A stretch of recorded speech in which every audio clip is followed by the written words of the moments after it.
Assalamu alaikum, dear students. Welcome all of you to this beautiful platform of Sky Classes, where today I am going to discuss and interact about CTS Phase 1, Test number 1, in which our syllabus was some basic concepts of chemistry and redox reactions. हम हर एक question को अच्छे detail में समझेंगे. अब बने रहे हमारे साथ. So we are starting with question number 1. देखिए क्वेश्चन नंबर 1 क्या लिखा है. Question number 51 of the question paper, which is the first question of the chemistry portion. Which are the following contains maximum number of oxygen atoms. इसमें से किस में है maximum number of oxygen atoms. हमें exact number नहीं चाहिए, हमें सिर्फ देखना है मैक्सिमम नंबर किस में है. तो अगर मैं पहला ऑप्शन देखूंगा, इसमें जो फर्स्ट ऑप्शन है बेटा, फर्स्ट ऑप्शन में निकालेंगे हम नंबर ऑफ एटम्स. तो नंबर ऑफ एटम्स कैसे निकालते हैं, एटम्स हम कैसे निकालते हैं, एटम्स इज इक्वल, हमारा जो फॉर्मूला है वो निकालेंगे हम ऐसे, W/M होता है नंबर ऑफ मोल्स, इनटू करेंगे बेटा Na और मल्टीप्लाई करेंगे एटॉम्स T. अब देखिए W/M पहले हम सॉल्व करेंगे, नंबर ऑफ मोल्स, W कितना दिया आपको 1 डिवाइड बाई मोलर मास कितना ऑक्सीजन का, वो है बेटा 16, लिख दिया 16, इनटू क्या कर देंगे हम, इनटू करेंगे Na और मल्टीप्लाई किससे करेंगे एटॉम्स T. ये अकेला एटॉमिक ऑक्सीजन है, इसके एटॉम्स T 1 हो गई, तो इसमें जो नंबर ऑफ ऑक्सीजन एटम्स है they are equal to Na divide by 16 के बराबर. देखिए बेटा सेकंड ऑप्शन क्या है, number second, 1 gram of O2. अगर आप 1 ग्राम ऑफ O2 में काउंट करेंगे बेटा एटम्स कितने होते हैं, वो एटम्स भी किसके बराबर होंगे, नंबर ऑफ मोल्स जिसको हम लिखेंगे W/M, इनटू क्या कर लेंगे Na एवोगैड्रोस नंबर, इनटू करेंगे एटॉम्स T. अब देखिए W की वैल्यू कितनी है, W की वैल्यू है 1 ग्राम, हम लिखेंगे 1 डिवाइड बाई मोलर मास कितना है बेटा, O2 का मोलर मास, यहाँ O था यहाँ O2 है, O2 का मोलर मास हो गया 32, इनटू क्या कर लेंगे हम Na और इनटू करेंगे atoms T, that is equal to 2. तो ये कटेगा 2 1 और 2 2 16 और 32, तो ये भी आंसर आएगा बेटा Na डिवाइड बाई 16 के बराबर. इसका मतलब जितने एटम्स पहले वाले में उतने एटम्स दूसरे वाले में भी है. जरा थर्ड वाला देखिए बेटा, 1 gram of O3, 1 gram of O3 में कितने एटम्स होंगे, तो हम इसका फॉर्मूला भी सेम करेंगे, W/M से निकालेंगे मोल्स, मल्टीप्लाई करेंगे एवोगैड्रो नंबर, मल्टीप्लाई करेंगे एटॉम्स T ऑफ O3. और W की वैल्यू कितनी दी है 1 divide by molar mass of O3 कितना होता है 48, इनटू क्या कर लेंगे बेटा Na और इनटू किससे कर लेंगे 3 से, तो यहाँ पे भी कैंसिलेशन होगा, 3 1 और 3 3 16 और हो गया 48, तो यहाँ पे भी जो आंसर आएगा that is equal to Na upon क्या करेंगे बेटा Na अपॉन 16. तो तीनों में जो नंबर ऑफ एटम्स होंगे वो सेम होंगे, so all have same number of atoms. Fourth option would be the correct answer. Number of neutrons present in 1.7 gram, number of neutrons present in किसमें बेटा 1.7 gram of ammonia. पहले हम देखेंगे जो ammonia होता है, अमोनिया का फॉर्मूला है NH3. इस अमोनिया में देखें न्यूट्रॉन्स कितने होंगे, इसमें जो नाइट्रोजन है वो नाइट्रोजन ये वाला है, नाइट्रोजन 7 और ये 14 है, और इसमें हाइड्रोजन भी है, हाइड्रोजन कौन सा है प्रोटियम वाला H11. अगर आप इसमें देखेंगे न्यूट्रॉन्स कितने हैं नाइट्रोजन में कितने न्यूट्रॉन होंगे 14 माइनस 7 हो गया 7, और इसमें न्यूट्रॉन कितने होंगे हाइड्रोजन में 1 माइनस 1 होगा 0.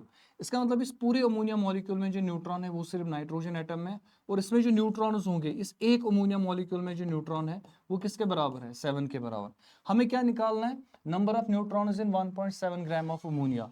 तो अगर मैं निकालूंगा बेटा नंबर ऑफ न्यूट्रॉन्स, अगर हम निकालेंगे number of neutrons, total number of neutrons in 1.7 gram of ammonia, तो टोटल नंबर ऑफ न्यूट्रॉन कैसे निकालेंगे, हम निकालेंगे पहले नंबर ऑफ मोल्स मल्टीप्लाई करेंगे Avogadro number, number of moles को जब मल्टीप्लाई करेंगे एवोगैड्रो नंबर उससे आएगा नंबर ऑफ मॉलिक्यूल्स, और एक मॉलिक्यूल में कितने न्यूट्रॉन है 7, वो मल्टीप्लाई करेंगे. देखिए नंबर ऑफ मोल्स कैसे निकालेंगे, मास दिया है तो लिखेंगे W/M, इंटू कर लेंगे Na और इंटू कर लेंगे 7, तो देखिए किसके बराबर आएगा, W की वैल्यू कितनी है बेटा 1.7, वही right 1.7 divide by molar mass of ammonia कितना होता है 17, इंटू कर लिया Na और इंटू कर लिया 7. अब देखिए 1.7 और 17 ये हो गया 1/10, तो इसका जो आंसर आएगा बेटा that would equal to 1 divide by 10 into Na into 7 into Na into 7. अब ऑप्शन में देखिए आप ऑप्शन में कैसे लिखा है, तो मैं ऐसे लिखूंगा बेटा इसको Na को डिवाइड करेंगे 10, Na को डिवाइड किया 10 और मल्टीप्लाई कर दिया 7, this is the total number of neutrons. Na divide by 10 into 7, Na divide by 10 into 7, third option is the correct answer.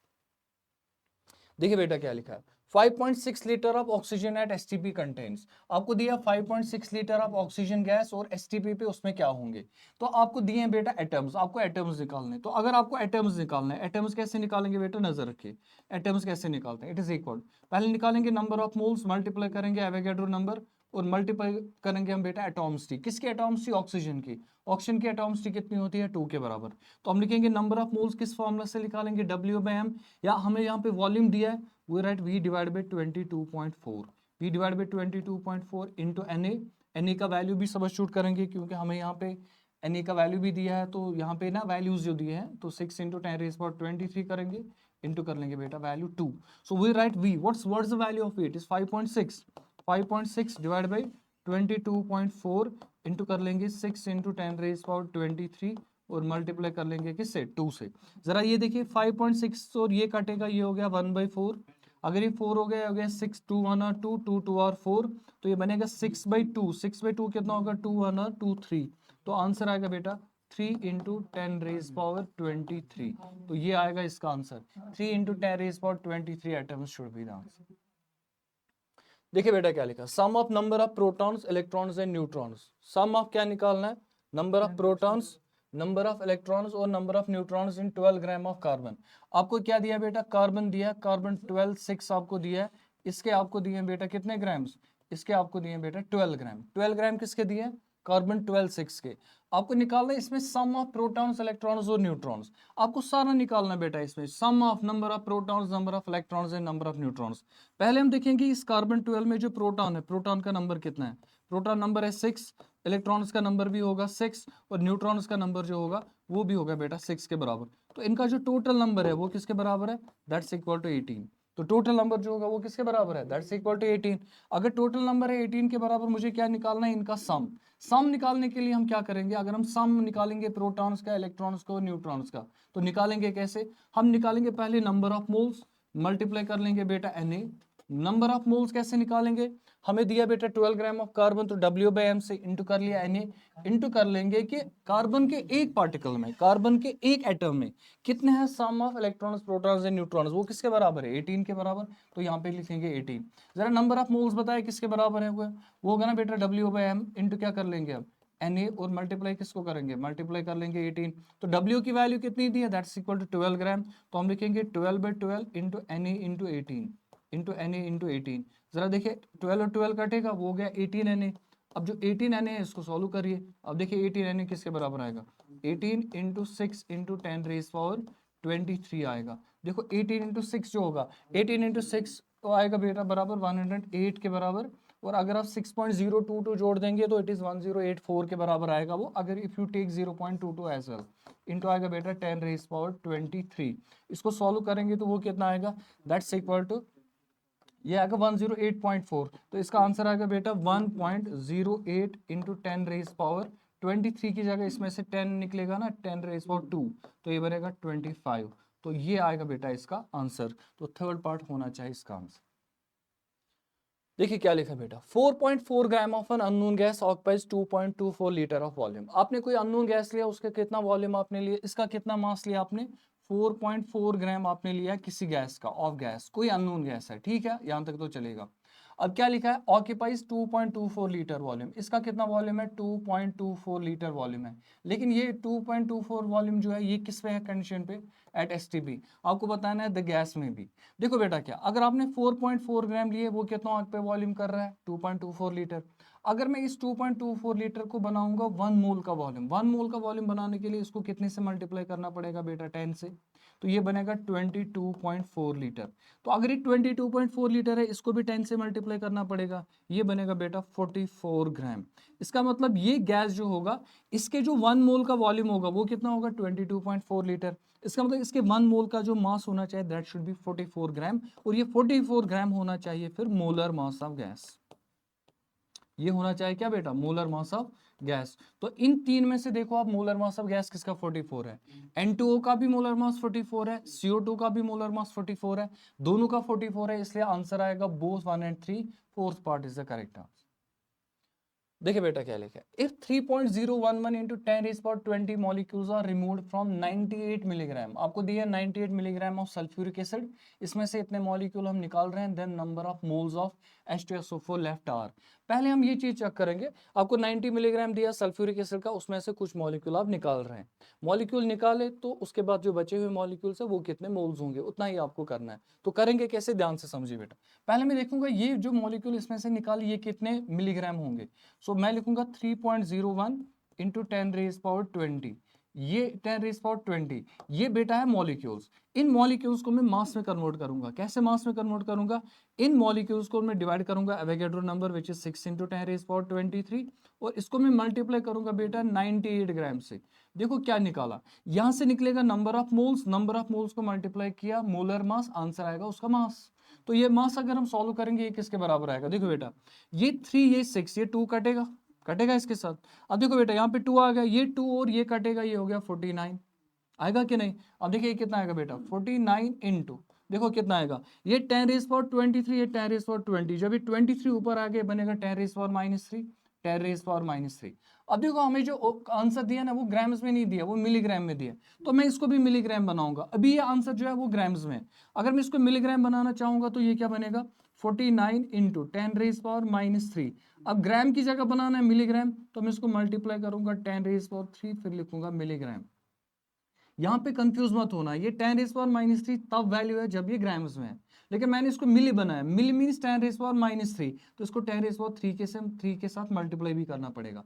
ये 10⁻3 ये 10⁻3 कटेगा, तो इसका आंसर आएगा बेटा 49 मिलीग्राम।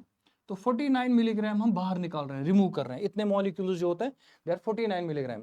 अब आपके पास कितने मिलीग्राम थे? 98 मिलीग्राम। तो आपके पास कितने मिलीग्राम बचेंगे? Milligram left. अगर मिलीग्राम देखेंगे हम कितने बचेंगे, आपके पास से 98 मिलीग्राम, 98 मिलीग्राम में से जा रहे हैं कितने बेटा 49 मिलीग्राम, तो बचेंगे कितने? बचेंगे एग्जैक्टली 49 मिलीग्राम। तो अब ये जो 49 मिलीग्राम है इनको आपको मोल्स में कन्वर्ट करना है, तो इतने मिलीग्राम बच गए, इनके मोल्स देखो कितने बच गए। तो अगर ये मोल्स देखूंगा मैं 49 मिलीग्राम, 49 इंटू मिली के बदले क्या लिखेंगे बेटा 10⁻3, तो ये हो गया मास, डिवाइड कर लेंगे बेटा मोलर मास, मोलर मास कितना होता है 98। इसको सॉल्व करना है, वही बेटा आंसर है। देखो क्या है बेटा, आपको जो बचे हैं मिलीग्राम वो कितने हैं 49 मिलीग्राम, वो 49 मिलीग्राम को आप ग्राम्स में कन्वर्ट करो, लिखा 49 इंटू 10⁻3 ग्राम। अब ये जो मास है इसको डिवाइड कर लो 98 से, आपको क्या मिलेगा बेटा, ये इसका मोलर मास है। तो mass divide by molar mass is number of moles, तो इतने मोल्स बचेंगे। अगर आप इसको सॉल्व करेंगे बेटा, इसका जो आंसर आएगा बेटा वो आएगा 0.5 इंटू 10⁻3। सेकेंड पार्ट आएगा बेटा इसका आंसर, इसको अगर आप सॉल्व करेंगे तो ये आपका आंसर आएगा। ठीक है बेटा, चलिए देखिए the oxide of a metal है 32% ऑक्सीजन, कोई मेटल का ऑक्साइड है उसमें 32% है ऑक्सीजन।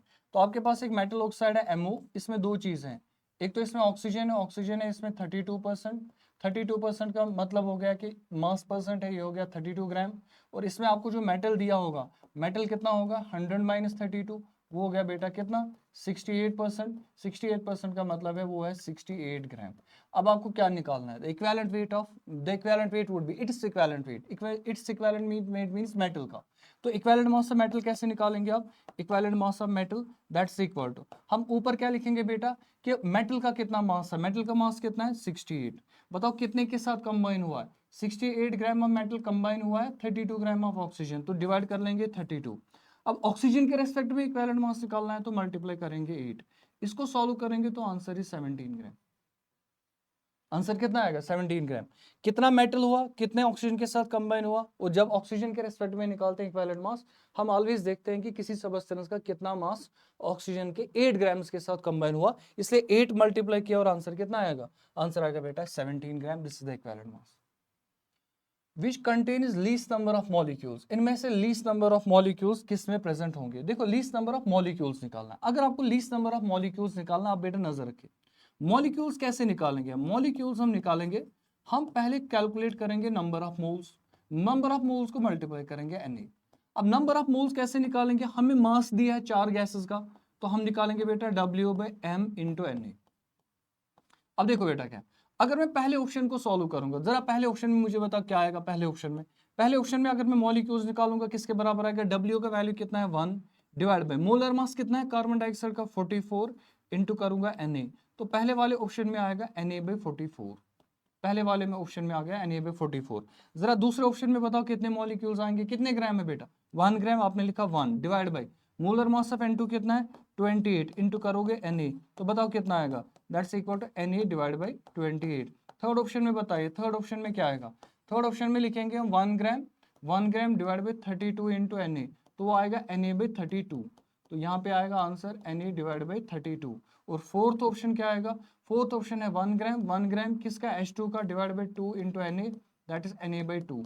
अब देखो हर एक जगह जो है ना ऊपर न्यूमरेटर में Na है और डिनोमिनेटर में कोई वैल्यू है। अब बता इनमें से क्या ढूंढना आपको, लीस्ट नंबर ऑफ मॉलिक्यूल्स, जिसका डिनोमिनेटर का वैल्यू ज्यादा होगा उसमें मॉलिक्यूल सबसे कम होंगे। तो पहला ऑप्शन जो होगा, पहला ऑप्शन, उसमें सबसे कम नंबर ऑफ मॉलिक्यूल्स हो।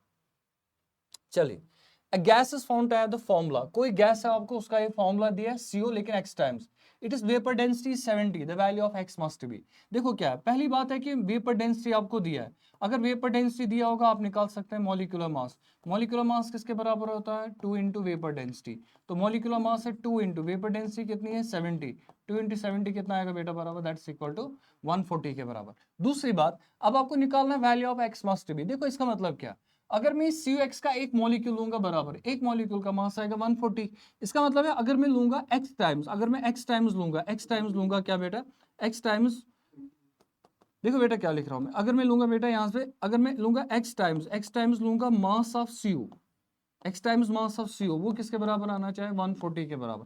तो मैं लिखूंगा x टाइम्स CO का मास कितना होगा, carbon 12 oxygen 16, that is 28 which is equal to 140। तो जो x का वैल्यू आएगा that is equal to 140 divide by कितना आएगा बेटा 28 विच इज इक्वल टू 5। तो इसका फॉर्मूला होना चाहिए, कार्बोनिल कंपाउंड होगा, इसका फॉर्मूला होना चाहिए बेटा CO5 या ऐसे CO5 होना चाहिए। आई आपको बेटा बात समझ, तो CO5 तो n इसका वैल्यू होना चाहिए 5 थर्ड पार्ट।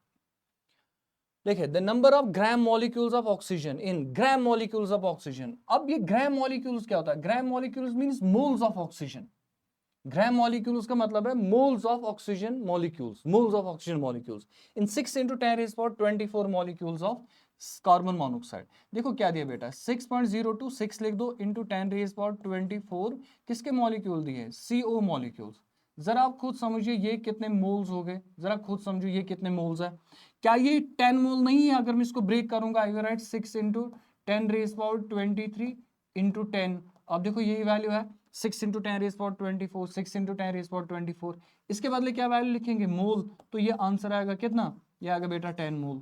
इसका मतलब अगर आप कार्बन मोनोऑक्साइड के इतने मॉलिक्यूल्स लेंगे, इतने मॉलिक्यूल्स, वो कितने मोल हो गए, वो हो गए 10 मोल। तो अगर मैं इसके लूंगा 10 mole of CO, 10 mole of CO, 10 mole of carbon monoxide, उसमें मिलेंगे आपको 10 मोल ऑफ ऑक्सीजन एटम्स, मिलेंगे कि नहीं, उसमें मिलेंगे आपको 10 मोल ऑफ ऑक्सीजन एटम्स। क्यों, क्योंकि ऑक्सीजन की एटॉमिसिटी कार्बन मोनोऑक्साइड में 1 है, लेकिन हमें ऑक्सीजन एटम्स नहीं निकालने, हमें निकालने gram molecules, moles of oxygen molecules. अब मोल्स ऑफ ऑक्सीजन कितने मॉलिक्यूल्स मिलेंगे, अगर एटम्स मिले 10 मोल्स तो मॉलिक्यूल्स कितने मिलेंगे, वो मिलेंगे ना बेटा 10/2 gram molecules, 10/2 gram molecules of O2 मिलेंगे कि नहीं। सर 10/2 क्यों आ गया, क्योंकि इन्हीं ऑक्सीजन एटम्स को कंबाइन होना और इनको मॉलिक्यूल्स बनाने, O2 के मॉलिक्यूल्स, तो हम 2 से डिवाइड करेंगे जो कि इसकी एटॉमिसिटी है। तो अब ये नहीं सोचना सर ये एटॉमिसिटी 2 है लेकिन यहाँ पे तो आपने 1 बोला, यहाँ पे ऑक्सीजन की जो एटॉमिसिटी है वो कार्बन मोनोऑक्साइड में 1 है, यहाँ जो ऑक्सीजन एटम से बन रहा है स्पीशी वो है ऑक्सीजन गैस, उसकी एटॉमिसिटी 2 है, तो 10/2 आएगा, इसका आंसर आएगा बेटा 5 ग्राम मॉलिक्यूल्स। तो ये बनेगा आपका आंसर, आप ऑप्शंस में देखिए है कोई 5 ग्राम मॉलिक्यूल्स आएगा इसका, और gram molecule means actually moles of molecules, ठीक है। तो जितने एटम्स होंगे उसको डिवाइड कर दो 2 से, answer. Which of the following compound has the same empirical formula as that of glucose? Glucose का फॉर्मूला क्या है बेटा C6H12O6, ये होगा इसका मॉलिक्यूलर फॉर्मूला, ये इसका मॉलिक्यूलर फॉर्मूला है। जरा एम्पेरिकल फॉर्मूला बताइए, इसका एम्पेरिकल फॉर्मूला क्या आएगा, एम्पेरिकल फॉर्मूला में आएगा सिंपल रेशो, वो आएगा C1H2O1, ये आएगा इसका फॉर्मूला। अब आप देखो जो आपको कंपाउंड्स दिए हैं, इन कंपाउंड्स में से किसका एम्पेरिकल फॉर्मूला सेम होगा, जरा पहला वाला देखिए, कार्बन कितने इसमें, कार्बन इसमें 2 है, हाइड्रोजन 4 है और ऑक्सीजन 1 है। अगर कार्बन 2 है, हाइड्रोजन 4 है और ऑक्सीजन 1 है, तो इसका जो एम्पेरिकल फॉर्मूला बनेगा, इसमें कार्बन 2 है, हाइड्रोजन इसमें 4 है, ऑक्सीजन 1 है, एक ही ऑक्सीजन है, इसका मतलब यही मॉलिक्यूलर फॉर्मूला, यही एम्पेरिकल फॉर्मूला, तो ये इसके साथ मैच नहीं होगा, क्योंकि इसमें O1 है तो ये एम्पेरिकल भी है और मॉलिक्यूलर भी है। इस तरीके से देखो CH3COH, इसमें कितने कार्बन है, 2 कार्बन, इसमें कितने हाइड्रोजन है, 4 हाइड्रोजन, इसमें कितने ऑक्सीजन है, 2 ऑक्सीजन। अब देखो इसका जो सिंपल रेशो बनेगा एम्पेरिकल फॉर्मूला, वो बनेगा C1H2O1, इसका मतलब यही इसका आंसर होना चाहिए। एसिटिक एसिड का एम्पेरिकल फॉर्मूला और ग्लूकोज का एम्पेरिकल फॉर्मूला जो है वो दोनों क्या है बेटा, सेम है, तो ये आ गया इसका answer, second part should be the answer. देखिए इंसुलिन कंटेन्स, इंसुलिन आपके पास है और इंसुलिन में क्या क्या चीजें प्रेजेंट है, insulin contains 3.4% sulphur, the minimum molecular weight of insulin is. देखो क्या करना है बेटा, आप ऑलवेज लिखेंगे जब भी आपको किसी कंपाउंड में एक एलिमेंट का परसेंट दिया होगा और मिनिमम मॉलिक्यूलर मास पूछा गया होगा, आप ऑलवेज ऐसा निकालेंगे। जिसका मास परसेंट दिया है वो लिखेंगे यहाँ पे मास परसेंट, इट इज इक्वल, यहाँ पे लिखेंगे मास of one atom, mass of one atom. किसका मास ऑफ वन एटम? जिसका परसेंटेज दिया है, सल्फर के एक एटम का मास, सल्फर का ही परसेंटेज दिया, सल्फर के एक एटम का मास, डिवाइड क्या कर लेंगे बेटा, मिनिमम मॉलिक्यूलर मास। जब ऊपर आप एक ही एटम लेंगे उस एलिमेंट का जिसका परसेंटेज दिया होगा, नीचे जो मास आएगा वो मॉलिक्यूलर मास होना चाहिए, लेकिन वो मिलेगा सबसे मिनिमम, और इनटू करेंगे 100। अब देखो ये सीधे परसेंटेज का फॉर्मूला है, mass percent is equal to mass of one atom of sulphur divide by minimum molecular mass into 100। अगर आपको कोई और क्वेश्चन भी पूछा जाएगा, उसमें आपको दिया होगा मास परसेंट ऑफ नाइट्रोजन, आप लिखेंगे मास परसेंट ऑफ नाइट्रोजन, यहाँ पे लिखना mass of one atom of nitrogen. Oxygen दिया होगा mass of one atom of oxygen. अब मास परसेंट कितना, 3.4, आपने लिख दिया 3.4 is equal to mass of one atom of sulphur is 32, यहाँ पे लिखेंगे मिनिमम मॉलिक्यूलर मास और इनटू किससे कर लेंगे आप, 100 से। इसको सॉल्व करेंगे तो मिनिमम मॉलिक्यूलर मास जो होगा वो आएगा बराबर 941.176। तो ये आएगा आपका मिनिमम मॉलिक्यूलर मास। बिल्कुल सिंपल है, फॉर्मूला बेस्ड क्वेश्चन है, कर सकते हैं। देखिए क्या लिखा, caffeine has a molecular weight of 194, caffeine का मॉलिक्यूलर वेट है 194। It contains 28.9% by mass of nitrogen, उसमें नाइट्रोजन का परसेंटेज कितना है, 28.9% by mass. Number of atoms of oxygen in one molecule of caffeine is, caffeine के एक molecule में nitrogen atom कितने होंगे, फॉर्मूला याद रखना बेटा, दोबारा मास परसेंट, मास परसेंट होता है बराबर, इट इज इक्वल, बता यहाँ पे क्या लिखते हैं जब हम मास परसेंट निकालते हैं, अब नहीं लिखते हैं यहाँ पे mass of element in compound, उस एलिमेंट का मास कितना होगा कंपाउंड में। अब हमें एलिमेंट का मास नहीं पता है, लेकिन हमें पता है जो एलिमेंट है वो नाइट्रोजन है, तो मैं लिखूंगा कितने होंगे नंबर ऑफ एटम्स, कितने होंगे number of atoms of nitrogen, number of atoms into करूंगा नाइट्रोजन का एटॉमिक मास। देखो क्या बेटा इसका मतलब, अगर नाइट्रोजन का एक ही एटम होगा, एटॉमिक मास कितना है 14, तो 14 इंटू 1 इज 14। अगर नाइट्रोजन के दो एटम्स होंगे तो नाइट्रोजन के दो एटम्स मास है 14, तो आएगा 28।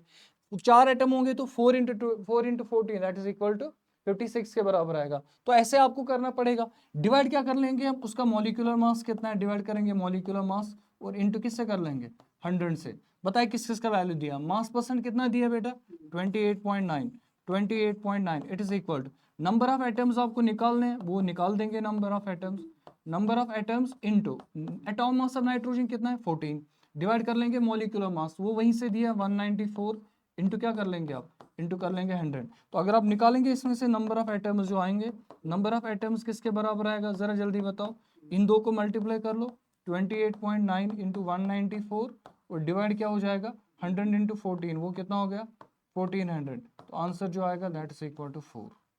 तो इसका जो आंसर आएगा, इसमें चार एटम होते हैं, कैफीन में नाइट्रोजन के चार एटम्स होते हैं एक मॉलिक्यूल।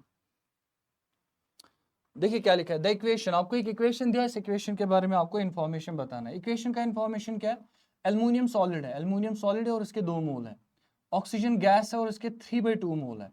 ये बना रहा है अल्युमिनियम ऑक्साइड बना रहा है, लेकिन कितना बना रहा है अल्युमिनियम ऑक्साइड 1 मोल। तो ये 2 मोल है, ये 3/2 मोल है, ये बन रहा है 1 mole. 2 mole of aluminium react with 3/2 mole of oxygen to produce 7/2, नहीं 7/2 नहीं 1 मोल मिलेगा। तो ये 7/2 लिखा है, ये गलत लिखा है यहाँ पे। 2 gram of aluminium react with 3/2, ये ग्राम नहीं है बेटा, ये मोल है। 2 मोल 3/2 मोल, इसने लिखा है ग्राम, ये भी इसका आंसर नहीं, ये भी इसका आंसर नहीं। थर्ड पे जाए, 2 gram of aluminium react with, दोबारा लिखा है 2 ग्राम ऑफ एल्युमिनियम 3/2 लीटर, नहीं चलेगा बेटा, ये 2 मोल है ना कि 2 ग्राम है, ये भी नहीं आएगा। तो फोर्थ पार्ट चेक करने की जरूरत नहीं, that should be answer, check कर लेते हैं। 2 mole of aluminium, 2 mole of aluminium react with 3/2 mole of O2, 3/2 mole of O2 to produce 1 mole of Al2O3, यही इसका आंसर।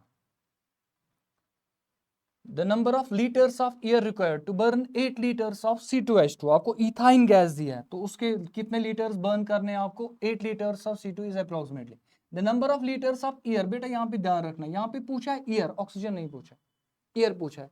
एयर में ऑक्सीजन होता है लगभग 20% होता है, बाकी जो होता है वो लगभग नाइट्रोजन गैस होता है 80%, 79 के करीब, दैट्स 80%। तो आपको इसका बर्न करना है, बर्न किसको करना है बेटा, कंबशन किसको करना है, C2H2। तो अगर मैं ले लूंगा C2H2, इसका कंबशन करवाएंगे हम ऑक्सीजन के साथ, यहाँ पे जो प्रोडक्ट बनेगा क्या बनेगा, ट्वाइस CO2, और क्या बनेगा इसके साथ बन जाएगा बेटा वाटर, बनेगा वाटर। अब ऑक्सीजन को बैलेंस करिए, ऑक्सीजन कितना आएगा यहाँ पे 5/2, हो गया रिएक्शन बैलेंस। अगर मैं इस रिएक्शन को फर्दर बैलेंस करूंगा, ये 2 यहाँ पे हटाऊंगा तो कितना बनेगा, इस पूरी रिएक्शन को मल्टीप्लाई करेंगे 2 से, ट्वाइस C2H2 प्लस क्या आएगा बेटा 5 टाइम्स O2, ये क्या बनेगा बेटा 4 टाइम्स CO2 और बनेगा ये ट्वाइस H2, ये बनेगा आपका रिएक्शन। अब इस रिएक्शन में देखिए आप बेटा ध्यान से, ट्वाइस C2H2 5 टाइम्स वाटर, देखो बेटा क्या आपको कितना बर्न करना है C2H2 का, C2H2 के आपको 8 लीटर्स बर्न करने, ये गैस होता है याद रखना, ये भी गैस है और ये भी गैस, इथाइन जो होता है वो गैस होता है, तो इसके कितने लीटर्स बर्न करने हैं आपको 8 लीटर। लेकिन यहाँ पे स्टोइचियोमेट्री क्या बता रहा है, स्टोइचियोमेट्री बता रहा है अगर ये 2 लीटर लगेंगे तो ये कितने लीटर लगेंगे 5, लेकिन हमें 2 नहीं चाहिए, हमें चाहिए 8 लीटर चाहिए, 8 लीटर, तो मुझे 2 लीटर को किससे मल्टीप्लाई करना पड़ेगा 4 से मल्टीप्लाई करना पड़ेगा। तो ये स्टोइचियोमेट्री कह रहा है कि अगर इसके 2 लीटर लगेंगे इसके 5 लीटर लगेंगे, अब मुझे चाहिए लेकिन इसके 8, मैं इसको किससे मल्टीप्लाई करूंगा 4 से, तो अगर मुझे 8 लीटर बर्न करने हैं मुझे इस ऑप्शन को भी किससे मल्टीप्लाई करना है 4 से, तो 4 इंटू 5 कितना हो गया 20 लीटर। तो अगर आपको 8 लीटर बर्न करने C2H2 के, आपको चाहे ऑक्सीजन गैस के कितने litre 20 litre.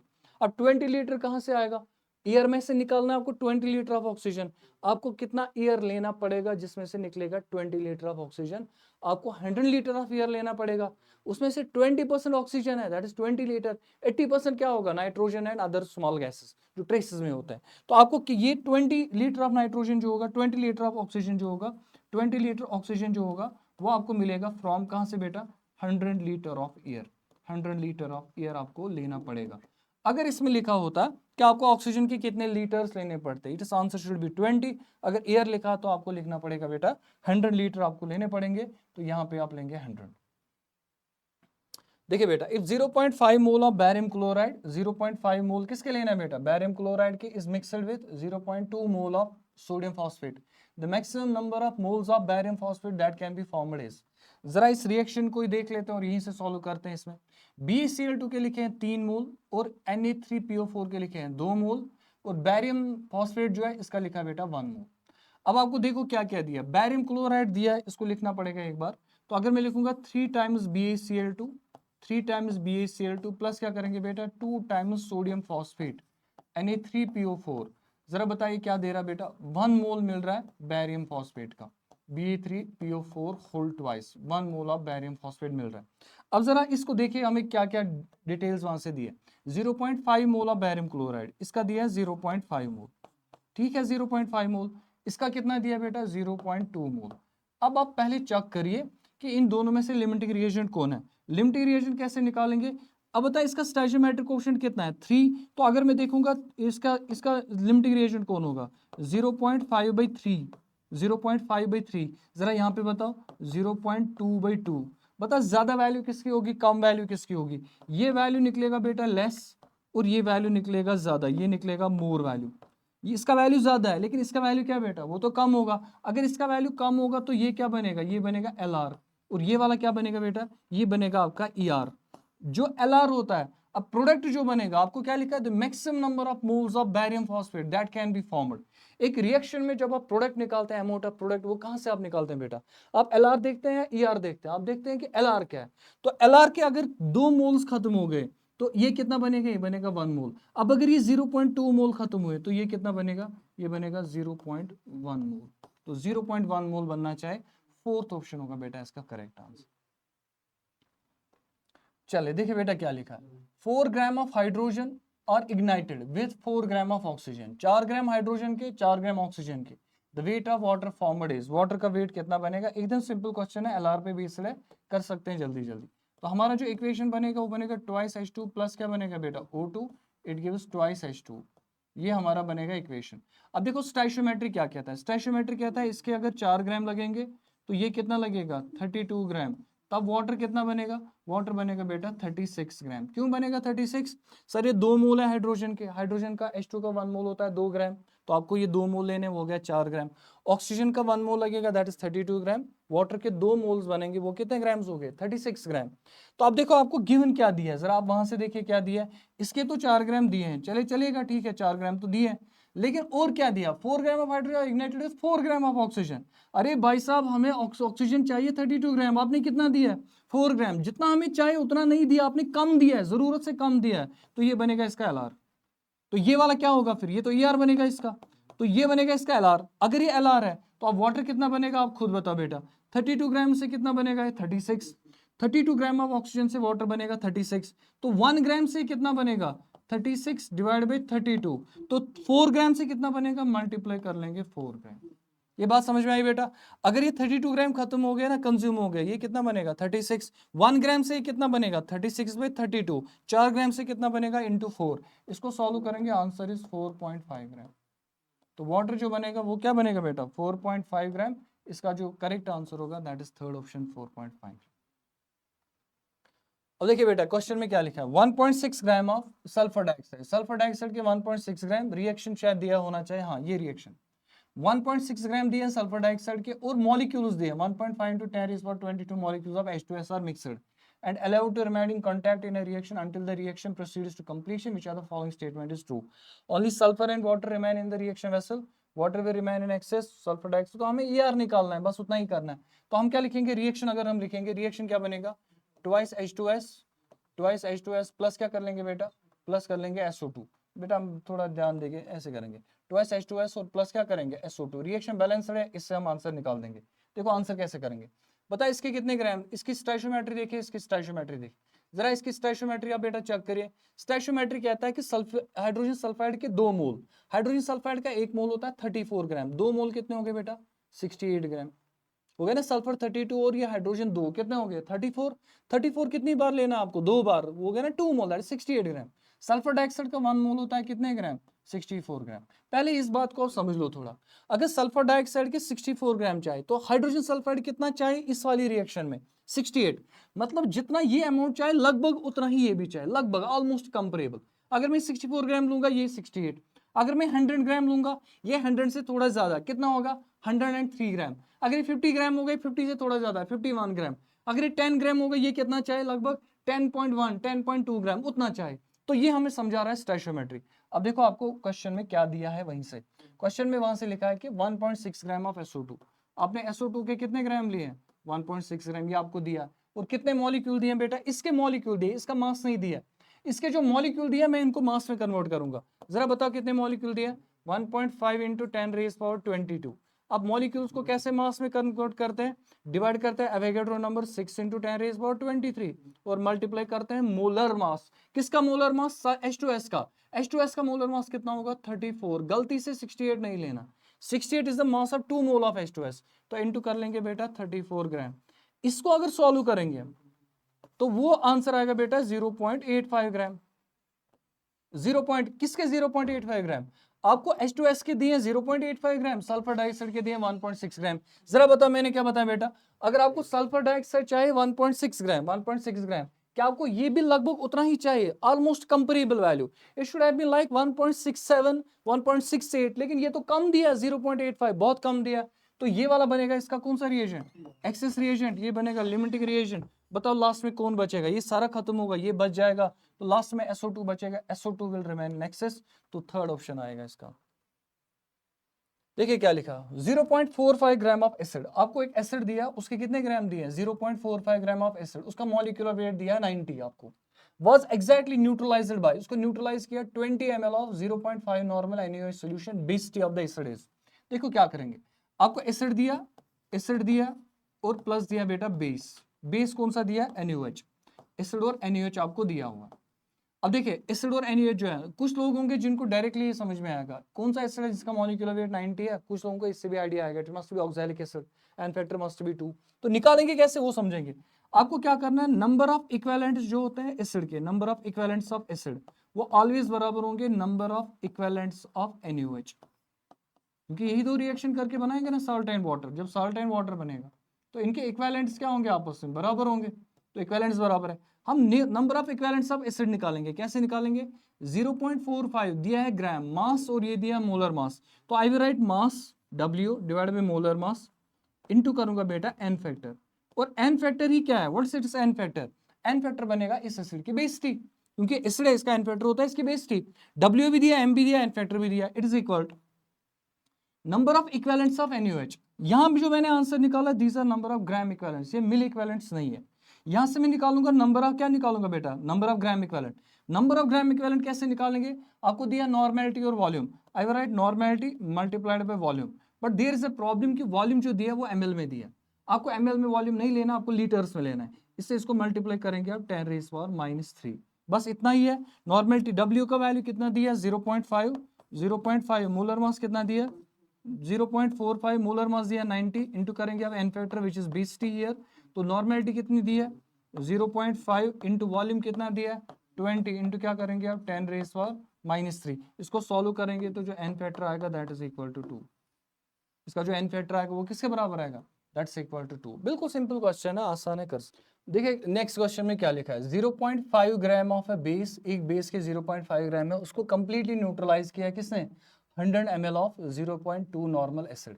Equivalent weight of the basis, आपको बेस का निकालना है इक्विवेलेंट वेट। देखो हमें क्या करना है, हम लेंगे बेस और प्लस करेंगे एसिड, बेस प्लस एसिड लिया हमने, बेस प्लस एसिड। ये बेस जो है ना, अगर मैं इसके देखूंगा नंबर ऑफ इक्विवेलेंट्स, जरा इसके देखिए बेस का मास कितना दिया 0.5 ग्राम दिया बेस का मास। और इस एसिड के बारे में आपको क्या क्या दिया, इसकी नॉर्मेलिटी भी दिया, इसकी नॉर्मेलिटी कितनी है 0.2 नॉर्मल है ये। और इसका जो वॉल्यूम है, वॉल्यूम कितना है इसका, वॉल्यूम है इसका 100 ml, वॉल्यूम है 100 ml। तो नॉर्मेलिटी है 0.2 और वॉल्यूम है 100 ml। अगर मैं इसको देखूंगा बेटा, इसको यहां से देखिए आप, अगर मैं इस क्वेश्चन में देखूंगा जो बेस के इक्विवेलेंट होंगे वो किसके बराबर होंगे, एसिड के इक्विवेलेंट के बराबर। तो number of equivalent of base जो होगा वो ऑलवेज बराबर होंगे number of equivalent of acid, number of equivalent of acid. जरा बेस के इक्विवेलेंट सब देखिए किसके बराबर होंगे। आपको मास दिया है और निकालना आपको इक्विवेलेंट वेट, तो हम लिखेंगे W/E, W/E of base. W/E क्या हो गया, mass by equivalent mass is number of gram equivalents. ये किसके बराबर आएगा, number of equivalents of acid. Acid के इक्विवेलेंट कैसे निकालेंगे हम, नॉर्मेलिटी इनटू वॉल्यूम। अब वॉल्यूम किसमें दिया है ml में, इसलिए आपको मल्टीप्लाई करना पड़ेगा 10⁻³ जरा इसको आंसर दे दीजिए आप। W की वैल्यू कितनी है 0.5 डिवाइड बाय करेंगे आप E, दैट्स इक्वल टू किसके बराबर, नॉर्मेलिटी कितना दिया है 0.2, 0.2 इंटू वॉल्यूम कितना दिया, वॉल्यूम है 100 इंटू करेंगे हम 10⁻³ जब आप इसको सॉल्व करेंगे तो E का वैल्यू जो आएगा that would be equal to बेटा 25। सॉल्व करके E का वैल्यू आएगा 25, third part is the correct answer. देखिए बेटा क्या लिखा, आपको कैल्शियम कार्बोनेट दिया हुआ है, calcium carbonate is 90% pure, volume of carbon dioxide collected at STP when 10 gram of calcium carbonate is decompose. अक्सर क्लास में हम बोला करते हैं कि कैल्शियम कार्बोनेट के बारे में इंफॉर्मेशन जो है वो जबानी आप याद रखिए, उससे क्वेश्चन करना इजी हो जाएगा।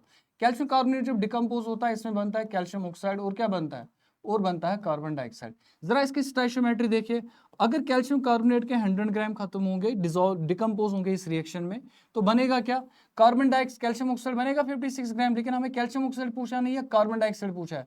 कार्बन डाइऑक्साइड का कितना वॉल्यूम बनेगा, वॉल्यूम बनेगा STP पे, ये 1 मोल बनेगा तो 1 मोल का वॉल्यूम होगा 22.4 लीटर।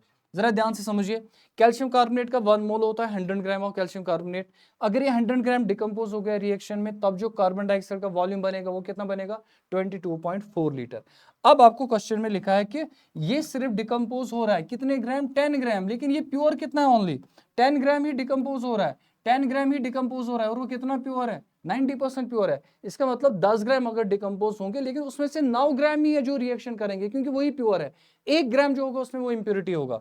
तो अगर ये 9 ग्राम यूज होगा, कितना होगा 9 ग्राम। अब बताओ कार्बन डाइऑक्साइड कितना बनेगा, तो अगर ये 100 ग्राम होगा, ये बनता 22.4, ये कितने ग्राम है 9 ग्राम, तो लगभग इसका 10th पार्ट है, तो इसका भी 10th पार्ट होगा, ये लगभग बनेगा 2.24 लीटर, लगभग इसके बराबर 2.24 लीटर के बराबर अप्रोक्सीमेटली आएगा इतना वैल्यू, अप्रोक्सीमेटली इतना वैल्यू, क्योंकि इसके वैल्यू को आपने 10 टाइम्स डिक्रीज किया, इसको भी 10 टाइम्स डिक्रीज करो, 22.4 को बनेगा 2.24। लेकिन क्या ये एग्जैक्टली 2.24 आएगा, नहीं, थोड़ा सा कम आएगा, लेस आएगा इससे थोड़ा।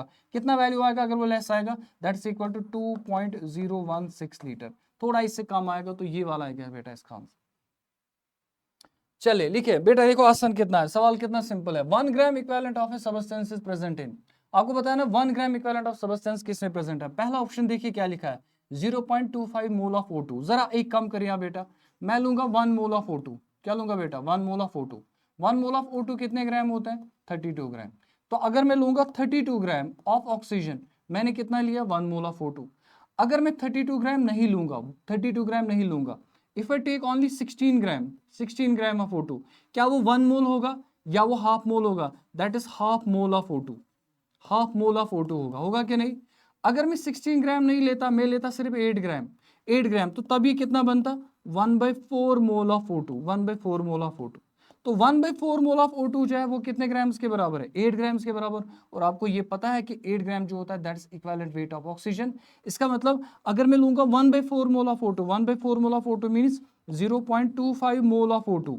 अगर इतने मोल लेंगे हम O2 के, वो कितने ग्राम्स मिलेंगे, 8 ग्राम। और 8 ग्राम जो होता है that is equivalent weight of किसका बेटा, ऑक्सीजन। जो इक्विवेलेंट वेट ऑफ ऑक्सीजन है इसी को आप नाम कहते हैं बेटा 1 ग्राम इक्विवेलेंट ऑफ ऑक्सीजन, बोलते हैं कि नहीं। तो आपको वही लिखा है 1 gram equivalent of a substance is present in. अब देखो क्या पहले वाले ऑप्शन में ही 1 ग्राम इक्विवेलेंट है, क्योंकि यह 0.25 mole of A2 that is equal to 8 gram, वो बनेगा 1 gram equivalent of oxygen. First option है आंसर। देखिए oxygen combines with 2 isotopes of carbon. Oxygen जो है वो कार्बन के 2 आइसोटोप्स के साथ कंबाइन हो रहा है। Oxygen combines with 2 isotopes of carbon, कौन कौन, एक तो कार्बन 12 के साथ कंबाइन होगा और ऑक्सीजन कंबाइन होगा कार्बन 14 के साथ कंबाइन हो रहा है, ठीक। To form 2 sample of carbon dioxide, इसमें 2 सैंपल ऑफ कार्बन डाइऑक्साइड बनेंगे। CO2 लेकिन उसमें कार्बन 12 होगा, दूसरा CO2 बनेगा उसमें होगा कार्बन 13।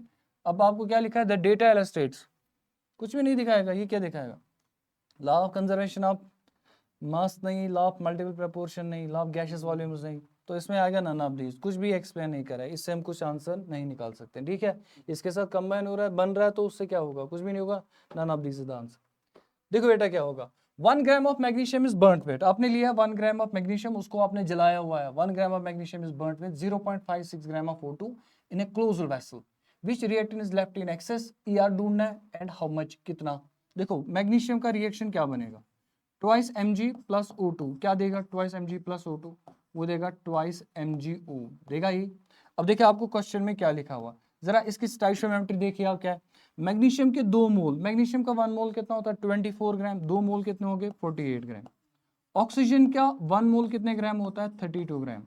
अब आप सोचे आपको क्या दिया हुआ है, जरा क्वेश्चन में क्या दिया है, 1 ग्राम ऑफ मैग्नीशियम, जो हमें गिवन दिया है क्वेश्चन में क्या लिखा हुआ बेटा, आपको दिया है 1 ग्राम ऑफ मैग्नीशियम, मैग्नीशियम का 1 ग्राम, और इसका कितना वैल्यू दिया है 0.56 ग्राम, 0.56 ग्राम। आपको LR चेक करना है, देखो कैसे चेक करना है, सिंपल तरीका क्या है, अगर ये 32 ग्राम्स कंज्यूम होंगे रिएक्शन में, क्या ये 32 कंज्यूम होगा या उससे ज्यादा, उसका 1.5 टाइम ज्यादा। वो कैसे 1.5 टाइम, अगर ये 32 है, एक तो ये 32 है ही, उसमें और 16 ऐड कर दो, 32 में 16 ऐड करो, कितना हो गया 48। तो अगर ये 32 लगेगा, ये 1.5 टाइम ज्यादा लगेगा।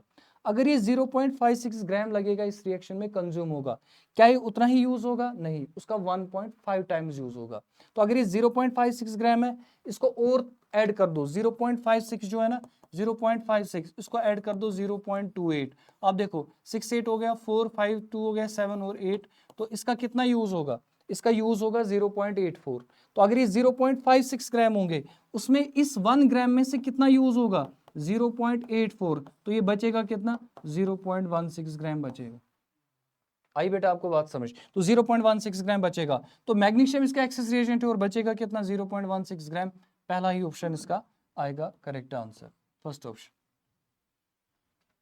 A mixture of gases contains H2 and O2 gases in the ratio of 1:8। आपको एक मिक्सचर ऑफ गैसेस दिया है, उसमें 2 गैसेस हैं, एक तो H2 दिया है और क्या दिया है O2 दिया आपको, और इन द रेशो ऑफ 1:4, इनका रेशो दिया बेटा 1:4, लेकिन ये 1:4 याद रखेंगे आप, ये 1:4 रेशो जो दिया है, ये वेट रेशो दिया है 1 ग्राम एंड 4 ग्राम, ये दिया है weight ratio 1:4 gram. What is the molar ratio of the gas in the mixture, इनका मोलर रेशो निकालना है। जरा एक काम कर लो आप, आसान, देखो कैसे निकालेंगे हम, H2:O2, H2:O2। देखो बेटा मैं इस O2 का बनाऊंगा मोलर मास, बताओ इस 4 को अगर हम 32 बनाएंगे, किससे मल्टीप्लाई करेंगे 8 से, तो इसको बनाओ 32, इसको बनाएंगे 32, क्या मल्टीप्लाई करके 8, तो इसको भी 8 मल्टीप्लाई कर लो, 1 × 8 कितना होगा 8 ग्राम। अब देखो दोबारा इनका रेशो जो आएगा 8 और 32 वो बनेंगे ना 1:4। जरा मोल चेक करिए बेटा, इसके मोल्स देखो, ये कितने मोल्स हो गए ऑक्सीजन के, वो गया 32 डिवाइड बाई 32, वो कितने मोल हो गए दैट्स इक्वल टू 1। ये देखो मोल्स ऑफ हाइड्रोजन कितने हो गए 8/2, वो कितने हो गए 4।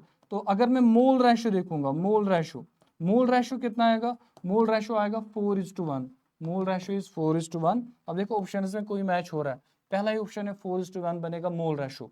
मास रेशो दिया था आपको, मोल रेशो पूछा था, आप मोल रेशो सॉल्व कर सकते।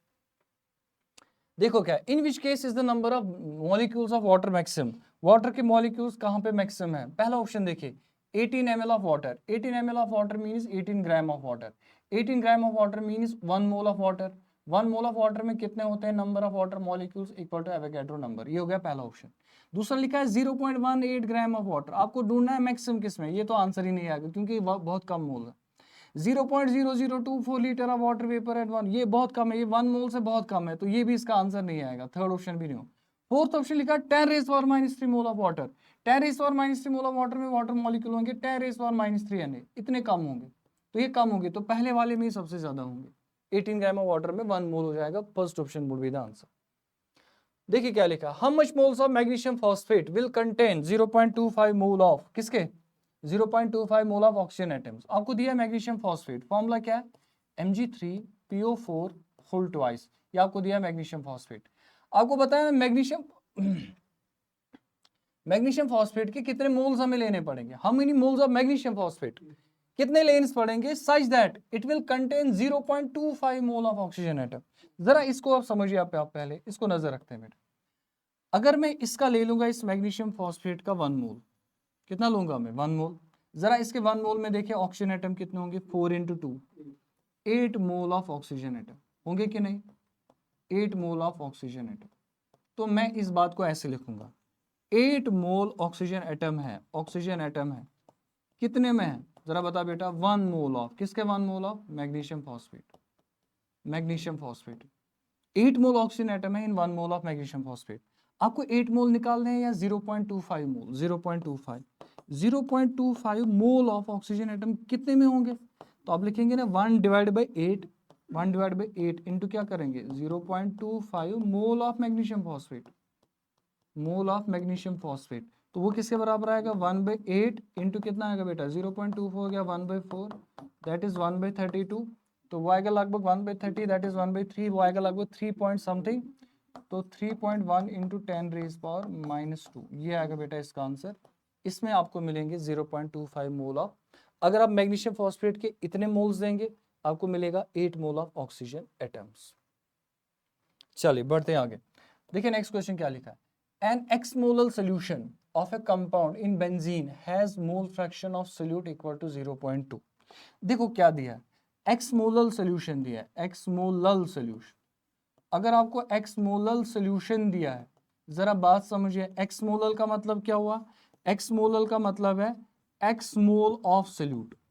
एक्समोल ऑफ सोल्यूट जो है वो डिसॉल्व है कितने में, इन 1000 grams of benzene, 1000 gram of benzene, वही लिखा है बेटा 1000 ग्राम ऑफ बेंजीन। इस सबस्टेंस एक्स के एक्स मोल जो है, एक्स मोल ऑफ सोल्यूट जो है एन एक्समोलल सोल्यूशन, तो एक्स मोल ऑफ सोल्यूट है dissolve in 1000 gram of benzene.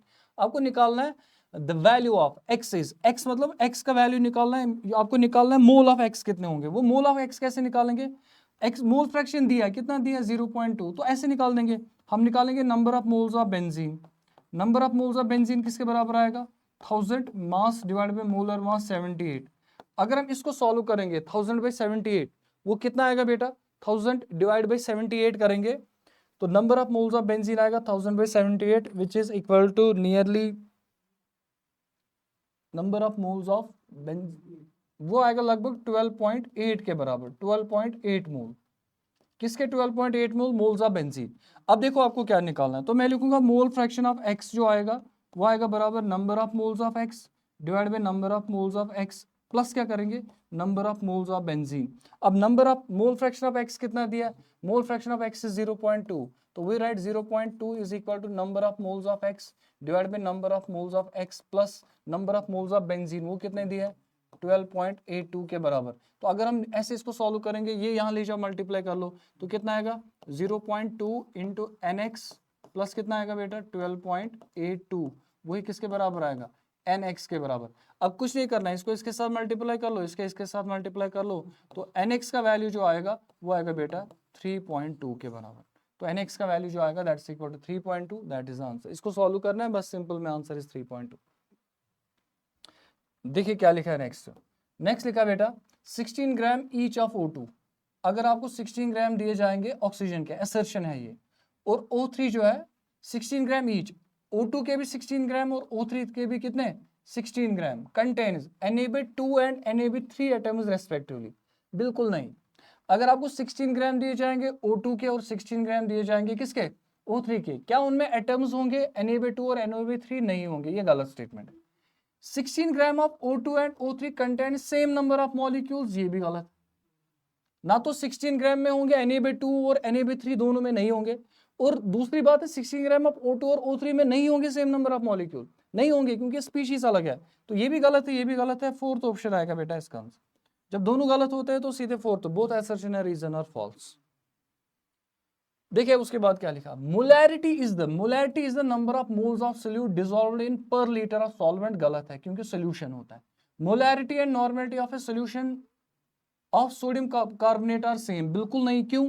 अब सोडियम कार्बोनेट का एन फैक्टर 2 होता है और उसकी जो नॉर्मेलिटी होगी वो डबल होगी मोलैरिटी से, तो ये भी गलत है। Molarity m, molality of a solution is defined as number of moles of solute dissolved in 1000 gram of solution, नहीं यहाँ पे गलत है, ये सॉल्वेंट होना चाहिए। The ratio of mole fraction of solute and solvent, solute और सॉल्वेंट का जो रेशियो होगा मोल फ्रैक्शन इसका is in the ratio of the respective moles, बात बिल्कुल सही है।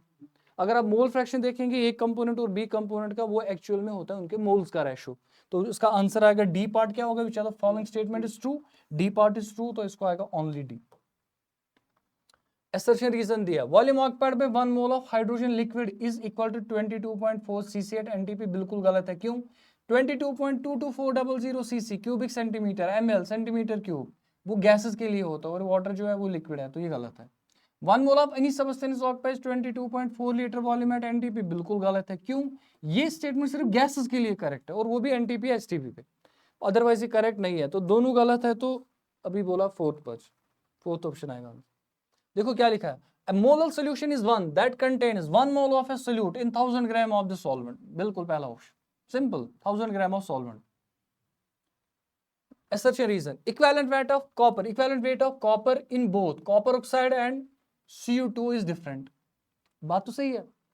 इक्विवेलेंट वेट जो कॉपर का निकलेगा कॉपर ऑक्साइड में और Cu2O में, वो तो दोनों में डिफरेंट होगा, बिल्कुल बात सही है, डिफरेंट आना भी चाहिए, क्योंकि यहाँ पे कॉपर एक ऑक्सीजन के साथ कंबाइन हो रहा है, यहाँ पे दो कॉपर एक ऑक्सीजन के साथ कंबाइन हो रहा है, तो वहां पे जो इक्विवेलेंट वेट आएगा उसका कुछ वैल्यू आएगा, इसका डिफरेंट वैल्यू आएगा।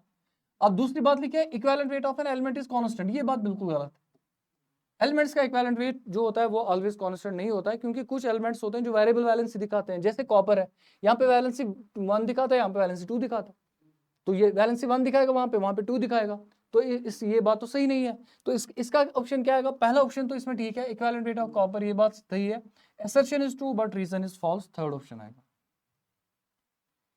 the number of moles of oxalate ions oxidized by oxidized by 1 mole of MnO4, देखो क्या करेंगे, MnO4 लिख दिया, इस पे चार्ज है -1, ऑक्सलेट आयन आपको पता है वो होता है C2O4, उस पे चार्ज होता है -2, होता है कि नहीं। अब ऑक्सीडेशन नंबर निकालेंगे, देखो ऑक्सीडेशन नंबर कैसे निकालें, पहले इस रिएक्शन को कंप्लीट करते हैं। रिएक्शन कंप्लीट करेंगे तो ये जो MnO4 होता है ये कन्वर्ट होता है Mn+2 में, और जो C2O4 होगा वो कन्वर्ट होगा कार्बन डाइऑक्साइड में। अब हम चेक करते हैं, इस Mn का ऑक्सीडेशन नंबर यहाँ पे कितना है बेटा, +7, इस कार्बन का ऑक्सीडेशन इसमें निकलेगा +3, इस Mn का ऑक्सीडेशन नंबर +2 है और इस कार्बन का ऑक्सीडेशन नंबर +4। अगर मैं आपको बोलूंगा कि इसका एन फैक्टर बताओ, बताइए इसका एन फैक्टर, Mn +7 से कहां जा रहा है, +2, तो इसका एन फैक्टर होगा 5, इसका एन फैक्टर है बेटा 5। अगर आपको बोलेंगे C2 का एन फैक्टर बताओ, कार्बन कहां जा रहा है, 3 से 4 जा रहा है, तो कार्बन में कितना चेंज हो रहा है, 1, क्या एक ही कार्बन है या दो कार्बन, एक कार्बन का चेंज 1, दो कार्बन का चेंज हो गया 2, एन फैक्टर आएगा 2। यहां तक बात क्लियर हो गई। अब आपको क्या लिखा है, the number of moles of oxalate ions, अब आपको क्या करना है, बैलेंसिंग करना है। बैलेंसिंग में ये 2 यहाँ मल्टीप्लाई कर दो, ये 5 यहाँ मल्टीप्लाई कर दो, तो जब ये 2 यहाँ पे आएगा ये बनेगा ट्वाइस MnO4 -1, प्लस क्या बनेगा, ये 5 यहाँ आएगा, ये बनेगा 5 टाइम्स C2O4 -2। अब देखो क्या सवाल पूछा है, बिल्कुल सिंपल है।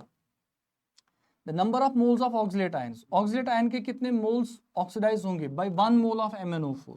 देखो 2 मोल कितने को ऑक्सीडाइज कर रहे हैं, 5 मोल को, तो 1 मोल कितने को ऑक्सीडाइज करेगा, देखो 2 मोल ऑक्सीडाइज कर रहे हैं कितने को, 5 मोल को, 5 मोल ऑफ C2O4, तो 1 मोल कितने को ऑक्सीडाइज करेगा, इसका आधा 5/2 मोल, 5/2 मोल कितना होगा, 2.5 मोल, 2.5 मोल। अब ऑप्शन में देखो कहां पे लिखा है, 5/2 लिखा है एक जगह, तो 5/2 आएगा आंसर। 85, देखो 85 में क्या लिखा है, इक्वल वेट्स आपने लिए हैं, Equal weight of NaCl and KCl are dissolved separately in equal volumes of solutions. आपने दो सोल्यूशन लिए, उनके वॉल्यूम्स बराबर है, लेकिन आपने इक्वल वेट डाले NaCl और KCl, मतलब मास बराबर बराबर डाला है, जितना KCl डाला उतना NaCl डाला। आपको लिखना है then molarity of the two solutions will be. देखो आसान है, वॉल्यूम सेम है, मास सेम है, सारा डिपेंड करेगा मोलर मास पे। जिसका मोलर मास कम होगा उसकी मोलैरिटी ज़्यादा होगी, जिसका मोलर मास ज़्यादा होगा उसकी मोलैरिटी कम होगी। सिंपल है। और आपको ये इक्वेशन भी याद होगा कि अब सिंपल इक्वेशन से मैं समझाऊंगा। मोलैरिटी किसके बराबर होता है? WB divide by molar mass into, मैं लिखूंगा बेटा यहाँ पे 1 divide by volume in litres, 1 divide by volume in litres, ऐसे लिखेंगे। अब देखो वॉल्यूम भी सेम, मास भी सेम, मोलैरिटी और मोलर मास का रिलेशनशिप इनवर्स। जिसका मोलर मास ज्यादा उसकी मोलैरिटी कम, जिसका मोलर मास कम उसकी मोलैरिटी ज्यादा। मोलर मास किसका कम होता है? NaCl का मोलर मास होता है 58.5, KCl का मोलर मास होता है 74.5। तो किसका मोलर मास कम है? NaCl का मोलर मास कम है, उसकी मोलैरिटी ज्यादा होगी। तो हम लिखेंगे that of NaCl will be more than of KCl solution। ये इसका आंसर है। Which of the following statements is not correct? इनमें से कौन सा स्टेटमेंट करेक्ट नहीं है? तो पहला स्टेटमेंट क्या लिखा है? Oxidation state of sulphur in NH4 twice, इसमें तो सल्फर है ही नहीं, तो इट शुड बी, ये एक्चुअल में होना चाहिए था बेटा ऐसे, NH4 होल ट्वाइस, उसके बाद होना चाहिए S2O8। इसमें जो ऑक्सीडेशन स्टेट ऑफ सल्फर है वो आपको लिखा है +6, बिल्कुल निकलेगा अगर इसमें ऑक्सीडेशन स्टेट देखेंगे सल्फर का, वो +6 आना चाहिए। तो मैं साथ साथ इनका स्ट्रक्चर भी आपको बताऊंगा, स्ट्रक्चर कैसे। S2O8 दिया है, ये एक्चुअल में होगा ऐसे S, फिर यहाँ पे एक ऑक्सीजन होगा, पेरोक्साइड लिंकेज होगा, पेरोक्साइड लिंकेज है, यहाँ पे सल्फर है, यहाँ पे होगा double bond oxygen, double bond oxygen, single bond oxygen negative charge, double bond oxygen, double bond oxygen, single bond oxygen negative charge. और यहाँ इसके साथ है बेटा NH4+, अमोनियम आयन है 2, यहाँ से भी प्रेजेंट है NH4+। अगर आप सल्फर का ऑक्सीडेशन नंबर यहाँ से चेक करेंगे तो यहाँ पे भी आएगा +6, यहाँ पे भी कितना आएगा +6, पहली बात सही है। ऑक्सीडेशन नंबर ऑफ ऑस्मियम में OSO4 +8, ये बात भी सही है। क्यों? अगर आप OSO8 लेंगे तो ऑक्सीजन है 4, हो गया -2, -2 into 4 इज -8, ऑस्मियम का होगा +8, बात सही है। Oxidation number of sulphur in H2SO5 is +8, पहली बात है। सल्फर का मैक्सिमम ऑक्सीडेशन स्टेट होता है +6, +8 हो ही नहीं सकता है, तो ये आंसर ही मर्यादा से बाहर है। तो अगर मर्यादा से बाहर आंसर हो गया, उमर साहब को बहुत अच्छा पता है, तो आप सिर्फ सपोर्ट कर रहे हैं। तो अगर कोई चीज मर्यादा से बाहर होती है वो हमारे बस की बात नहीं होती है। सिमिलर टू जो यहाँ पे ऑक्सीडेशन स्टेट लिखा है वो कितना लिखा है +8, तो +8 सल्फर का हो ही नहीं सकता है, इससे सल्फर का ऑक्सीडेशन स्टेट जो होगा वो यहाँ पे गलत लिखा हुआ है। तो इसमें लिखा है which of the following statement is not correct, जो नॉट करेक्ट वाला स्टेटमेंट होगा वो थर्ड आएगा। अब ये इसका आंसर कैसे आएगा, नजर रखें। H2SO5 जो होता है बेटा, इसको हम नाम बोलते हैं कैरोज एसिड। कैरोज एसिड होता है H2SO5, H2SO5 कैरोज एसिड। इसका स्ट्रक्चर ऐसे बनेगा, S double bond O, S double bond O, यहाँ पे ऑक्सीजन और एक ऑक्सीजन और एक हाइड्रोजन, और यहाँ पे आएगा ऑक्सीजन और हाइड्रोजन। इसमें भी अगर सल्फर का ऑक्सीडेशन स्टेट देखेंगे वो आएगा बेटा +6 के बराबर, +6, +8 नहीं आएगा क्योंकि वो ज्यादा चला जाए। Oxidation number of oxygen in KO2, KO2 याद दिला दो बेटा, potassium super oxide. Super oxide में क्या होता है, दो ऑक्सीजन पे चार्ज कितना होता है -1, एक ऑक्सीजन पे कितना होगा -1/2। तो ये लिखा है oxidation number of oxygen in KO2 is -1/2, बात सही है। तो थर्ड ऑप्शन जो होगा that would be the incorrect option. Oxidation number of carbon in carbon सब ऑक्साइड, ये टेक्स्ट बुक में बेटा लिखा हुआ है, एग्जांपल ये वहीं से लिया हुआ है। कार्बन सब ऑक्साइड जो है C3O2, इसका स्ट्रक्चर ऐसे होता है, C डबल बॉन्ड C और एक डबल बॉन्ड C, यहाँ से डबल बॉन्ड ऑक्सीजन और यहाँ से भी क्या होगा डबल बॉन्ड ऑक्सीजन। अब देखिए ऑक्सीडेशन नंबर क्या निकलेगा, बीच वाले कार्बन का ऑक्सीडेशन नंबर 0। इस कार्बन को यहाँ से ऑक्सीजन 2 इलेक्ट्रॉन खींचेगा, यहाँ से कार्बन अपना ही एटम है, कुछ नहीं करेगा, तो +2 आएगा, यहाँ पे भी आएगा +2। अब बताओ carbon oxidation number of carbon, carbon का ऑक्सीडेशन नंबर क्या है सर? इसमें 2 कार्बन है जिनका ऑक्सीडेशन नंबर +2 है, एक कार्बन है जिसका ऑक्सीडेशन नंबर 0 है, और टोटल में देखेंगे तो कार्बन का निकलेगा average oxidation number. Average oxidation number carbon का कितना आएगा, +2, 0 और +2 कितना हो गया +4/3, तो +4/3 शुड बी द आंसर, ये होगा लेकिन average oxidation number. The compound that can work both as oxidising as well as reducing agent, इनमें से कौन सा कंपाउंड होगा जो ऑक्सीडाइजिंग एजेंट भी होगा और रिड्यूसिंग एजेंट भी होगा? इसका रूल ये याद रखेंगे, अगर किसी भी कंपाउंड में कोई एलिमेंट होगा लेकिन वो एलिमेंट कम से कम 3 ऑक्सीडेशन स्टेट्स में एग्जिस्ट करना चाहिए, उसके 3 ऑक्सीडेशन स्टेट होने चाहिए, और अगर उस कंपाउंड को एक्ट करना है as oxidising as well as reducing agent, तब वो एलिमेंट होगा जिसके 3 ऑक्सीडेशन स्टेट होंगे, वो ना लोएस्ट में होना चाहिए, ना हाईएस्ट में होना चाहिए, वो इंटरमीडिएट में होना चाहिए। तो एलिमेंट शुड बी इन किस में, इंटरमीडिएट ऑक्सीडेशन नंबर, ना हाईएस्ट में ना लोएस्ट में। और आपको याद है शायद, अगर if you remember this, KMnO4 जो होता है बेटा, KMnO4 में Mn का ऑक्सीडेशन नंबर होता है +7, तो ये इसका हाईएस्ट है, नहीं चलेगा। लाइकवाइज H2O2 जो होता है, इसमें ऑक्सीजन का ऑक्सीडेशन नंबर होता है -1, यहाँ पे गड़बड़ है। H2O2 जब आप लेंगे H2O2, इसमें ऑक्सीजन का ऑक्सीडेशन नंबर है -1। ऑक्सीजन के जो ऑक्सीडेशन नंबर्स होते हैं, सबसे लोवेस्ट होता है -2, सबसे हाईएस्ट होता है +2 इन ऑक्सीफ्लोराइड। तो -2 और +2, लेकिन ऑक्सीजन किस वाले में है, बीच वाले ऑक्सीडेशन नंबर है -1 में, तो इसका ऑक्सीडेशन भी हो सकता है, इसका रिडक्शन भी हो सकता है, तो ये ऑक्सीडाइजिंग एजेंट भी एक्ट करेगा, रिड्यूसिंग एजेंट भी एक्ट करेगा। Second is the answer.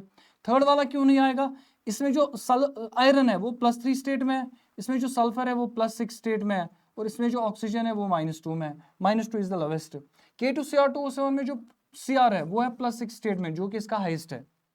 तो इससे याद रखेंगे, इसमें एक कंपाउंड ऐसा है जिसमें एक एलिमेंट ऐसा है जो एक इंटरमीडिएट ऑक्सीडेशन स्टेट में प्रेजेंट है, वो ऑक्सीडाइजिंग एजेंट भी एक्ट करेगा और रिड्यूसिंग एजेंट भी एक्ट कर सकता है, दैट्स हाइड्रोजन पर ऑक्साइड। ठीक है बेटा, विच, जरा इसको देखिए, the correct code for the oxidation number of asterisked atom would be, जो एस्ट्रिकेड एटम है उसका करेक्ट ऑक्सीडेशन नंबर क्या निकलेगा। देखो क्या निकलेगा बेटा ऑक्सीडेशन नंबर, KMnO4, अभी मैंने बोला KMnO4 का जो ऑक्सीडेशन नंबर है वो है +7। अब देखो +7 कहाँ है, 2। निकल कार्बोनिल, कार्बोनिल कंपाउंड्स में जो सेंट्रल एटम होता है उसका जो ऑक्सीडेशन नंबर होता है वो 0 होता है, तो याद रखेंगे 0। उसके बाद इस वाले को अभी छोड़िए, लास्ट वाले पे जाए, Na2O2, Na2O2 होता है सोडियम पेरोक्साइड। Na2O2 जो होता है इसको बोलते हैं बेटा सोडियम पेरोक्साइड, Na2O2। पेरोक्साइड में जो ऑक्सीजन होता है इसका ऑक्सीडेशन नंबर होता है -1, तो Na2O2 जो होगा इसमें जो ऑक्सीडेशन नंबर आएगा वो कितना आएगा बेटा, वो -1 आएगा। यहां से बस मैच कर लो, आंसर हो गया। जो इसमें A होगा, A को क्या आएगा आंसर, A को आंसर आएगा 2, A को आंसर आएगा 2, ये वाला है ना, A का आंसर है 2, तो third part is the correct answer. बस बाकी सॉल्व करने की जरूरत नहीं है।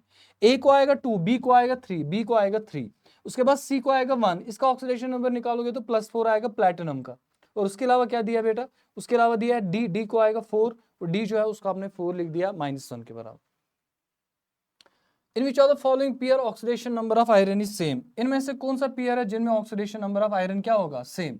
जरा आप चेक करिए, पहले वाले में इसमें ऑक्सीडेशन नंबर होगा +3, इसमें क्या निकलेगा K3FeCO6, oxidation number is same, K3FeCN6, इसका निकालेंगे वो भी आएगा +3, तो यहाँ भी आयरन +3 और यहाँ भी आयरन +3, पहला ही पेयर है जिसमें ऑक्सीडेशन नंबर ऑफ आयरन दोनों जगह क्या होगा, सेम, तो फर्स्ट ऑप्शन आएगा। दूसरा क्यों नहीं आएगा, ये कार्बोनिल है, यहाँ पे आयरन 0 होगा, ये +3 होगा, यहाँ पे आयरन +3 होगा, आयरन +2 होगा, यहाँ पे आयरन +3 है, यहाँ पे आयरन है +2, तो पहला ऑप्शन ही इसका करेक्ट ऑप्शन है।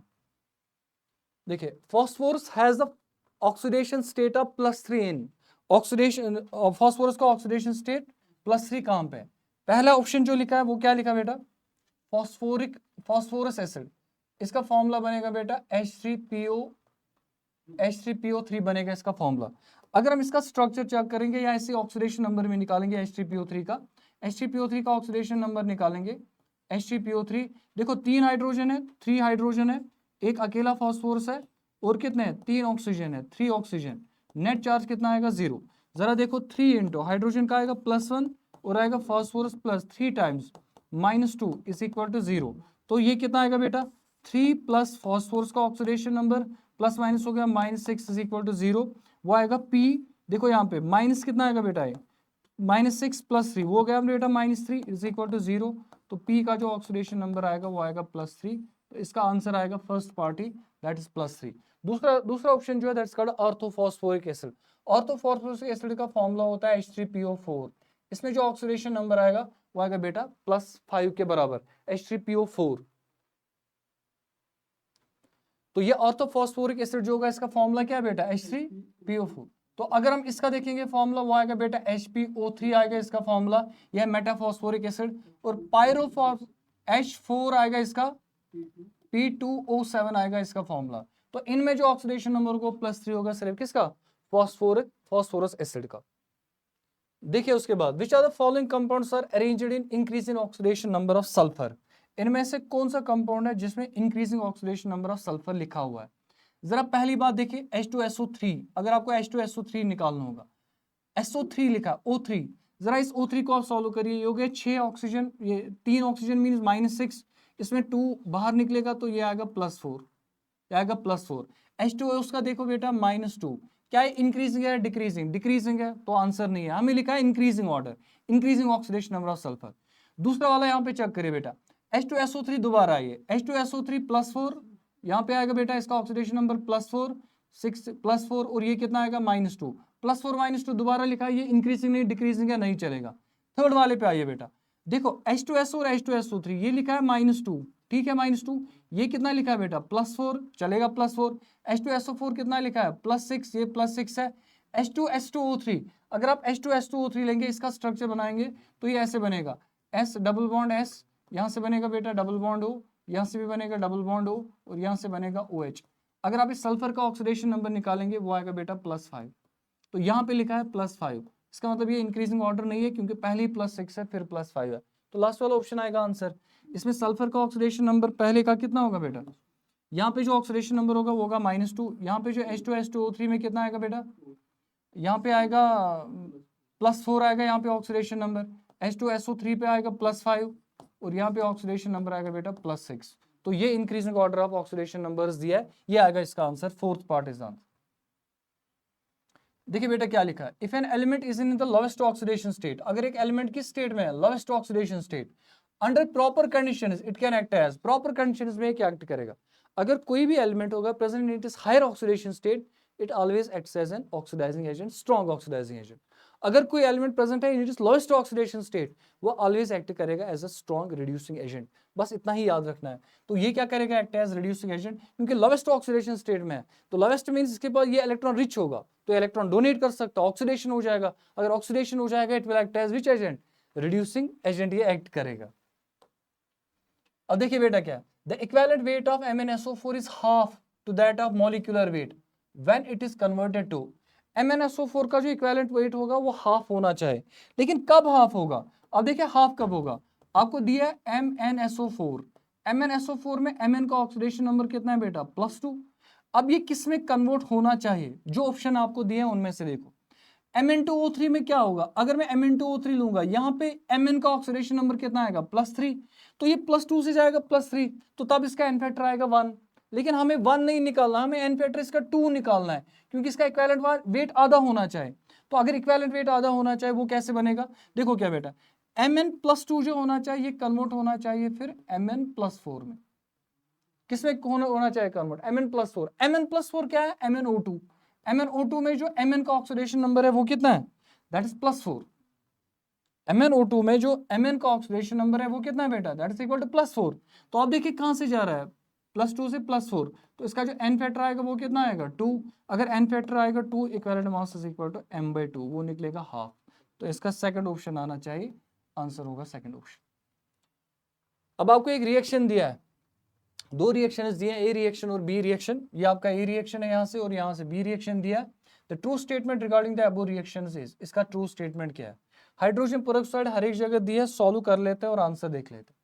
जरा यहाँ पे देखो हाइड्रोजन पेरोक्साइड का ऑक्सीडेशन नंबर, पेरोक्साइड है तो यहाँ पे आएगा -1, अब देखो यहाँ पे किस में कन्वर्ट हो रहा है, -2 में, -1 से -2, बताओ क्या हो रहा है, ऑक्सीडेशन हो रहा है, रिडक्शन हो रहा है, रिडक्शन हो रहा है, अगर रिडक्शन हो रहा है तो ये यहाँ पे कौन सा एजेंट एक्ट करेगा, ऑक्सीडाइजिंग एजेंट, क्योंकि यहाँ पे रिडक्शन हो रहा है।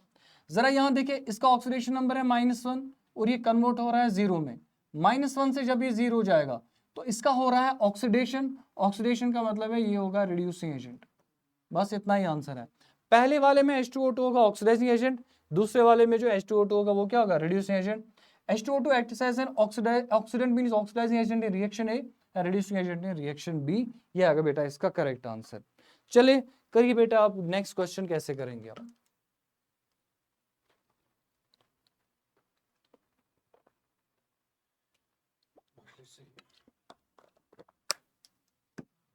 देखो क्या लिखा बेटा, equivalent weight of FeC2O4 in the change, ये वाला जो चेंज है इसमें आपको बताना है इक्विवेलेंट वेट ऑफ FeC2O4 क्या होगा।